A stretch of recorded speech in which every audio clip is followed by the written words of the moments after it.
Crown square chess academy की ओर से 21 और 22 मार्च 2 दिनों के लिए समा इंडोर स्पोर्ट्स कॉम्प्लेक्स पर चेस टूर्नामेंट का आयोजन करवाया गया था, जिसकी अब पूर्णाहुति हुई है। वडोदरा के समा इंडोर स्पोर्ट्स कॉम्प्लेक्स पर क्राउन स्क्वायर चेस एकेडमी की ओर से 2 दिनों के लिए first international open FIDE rapid rating chess tournament का आयोजन करवाया गया।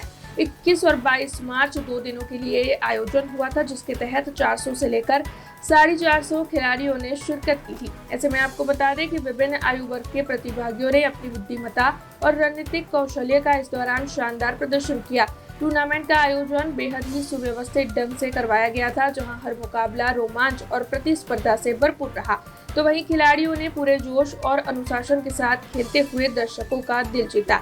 इस दौरान डीएसओ विस्मय व्यास और डीएसडीओ दिनेश कदम के साथ अन्य कई अग्रणी भी खिलाड़ियों का उत्साह बढ़ाने के लिए पहुंचे थे। अब आपको बता दें कि चेस टूर्नामेंट की पूर्णाहुति करवाते हुए विजेता खिलाड़ियों को ट्रॉफी और साथ ही चेक देकर सम्मानित किया गया था। इसके साथ साथ आपको ये जानकारी भी दे दें कि इस आयोजन ने न केवल शतरंज के प्रति लोगों की रुचि को बढ़ावा दिया है, बल्कि नए खिलाड़ियों को अपनी प्रतिभा दिखाने का बेहतरीन मंच भी प्रदान किया है। क्राउन स्क्वेर चेस एकेडमी द्वारा 21 અને 22ના રોજ સમા સ્પોર્ટ્સ કોમ્પ્લેક્સ ખાતે ઇન્ટરનેશનલ ફાઇટ ટુર્નામેન્ટનું ચેસ ટુર્નામેન્ટનું આયોજન કરવામાં આવેલ છે, જેની અંદર 450-થી વધુ ખેલાડીઓએ ભાગ લીધેલ છે અને ખૂબ જ સરસ સુવિધાઓ ઉપલબ્ધ કરાવવામાં આવી છે અને એસી હોલની અંદર આ ટુર્નામેન્ટનું આયોજન કરવામાં આવ્યું છે અને ખેલાડીઓએ ખૂબ જ ઉત્સાહપૂર્વક આ સ્પર્ધામાં ભાગ લીધેલ છે। ક્રાઉન સ્ક્વેર ચેસ એકેડમી દ્વારા આયોજિત આજના આ ચેસ ચેમ્પિયનશિપમાં આજે પૂર્ણાહુતિનો દિવસ છે, ત્યારે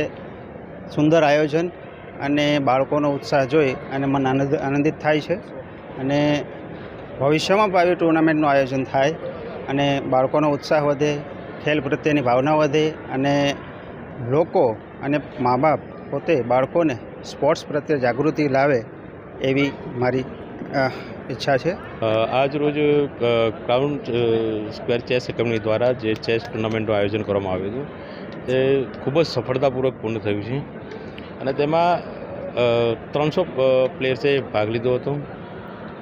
અમારી મેઇન જવાબદારી એ હતી કે બધા જ પ્લેયરને શાંતિપૂર્ણ આ ચેસમાં ભાગ લઈને શાંતિપૂર્ણ સારી રીતે રમત રમે અને મેક્સિમમ जीते। हमसे जुड़े रहने के लिए हमारे YouTube चैनल को सब्सक्राइब करें और नई वीडियो की नोटिफिकेशन के लिए बेल आइकॉन को दबाएं।